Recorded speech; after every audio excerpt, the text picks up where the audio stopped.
My name is Matt. I am the self-anointed no-prep game master, the self-proclaimed king of random tables, the self-diagnosed ADHD, and we are going to talk about the Book of Random Tables Treasure Hoards. Let's take a look inside this thing. And here we are inside the Book of Random Tables Treasure Hoards, the PDF. As you can see here, let's take a look at some of what is inside. Here we are at the table of contents. Now, sometimes you don't want to enrich your players, but sometimes you do. Let's drop all of this down so we can see here over on the bookmarks or here on the table of contents. So first up, we could take a look at this right here. It is coinage. This is just random coins. If your players discover a huge treasure hoard, you can just have them roll randomly on here and get rich really quickly. Like I said, sometimes this won't work, sometimes it will. You can use these tables however you like. Adjust it to your game however you see fit. These are just here to help you. The table is your servant. It is not your overlord. It is your servant. So use it how you see fit. This is just to give some random coins because sometimes you don't want to think of the number of coins, or you don't want to give one player a whole bunch of copper pieces and one player a whole bunch of platinum pieces, something like that. Just roll on this table, make it random so nobody can say you're playing favorites. So here's just some random coinage that you can find when your players open up that huge treasure hoard. Now I have equipment, tools, potions, weapons, gems, all kinds of things that you can give your players. This book is meant for when your players discover that huge haul.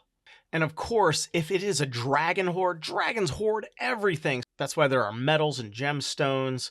I have odd treasures here: silver-handled walking stick, crystal chandelier pendant, gilded wooden scepter, intricately carved jade bowl. So we can look over here. I got named treasures. Let's look at some objects here that are named. The Flute of Morvath, +1 performance. So these won't break your game, but they will add that little bit of flavor. Let's hop over to this table. It says priceless treasures.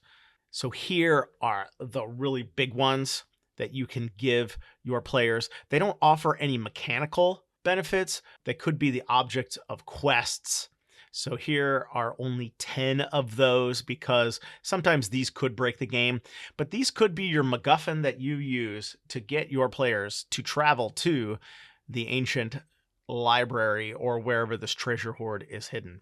As you can see here, we have number 7, the Elder Tree Seed, a large, knotty wooden growth said to grow into one of the living trees from the dawn of creation. So how can you put a price on that? You can't really put a price on that, but it gives a nice MacGuffin for the adventure and for the players to hook into. So some sarcophagus contents, just some bonus tables here as we go down a little bit further. So here, treasure is usually guarded by something.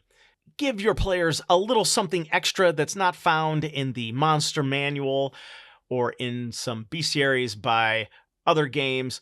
These are some things that I concocted that will help you add that little spark of creativity to your game. So you can throw in some treasure guardians. There are also some curses on the treasure hoard names. Of course, I always put in lots of names into my book because you never just want to get caught at the table looking for a name. So here are some really cool ones. The Bounty of El Thara, for example. Also, I've included lots of NPCs.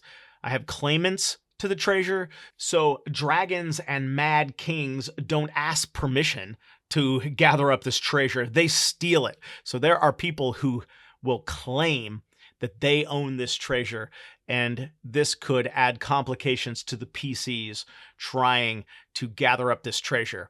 Here are just a few examples. Delphine Draper, species human, personality assertive, appearance modest, claim it will redeem their family name. So Delphine here is like, listen up, I need this treasure. It is going to redeem my family name.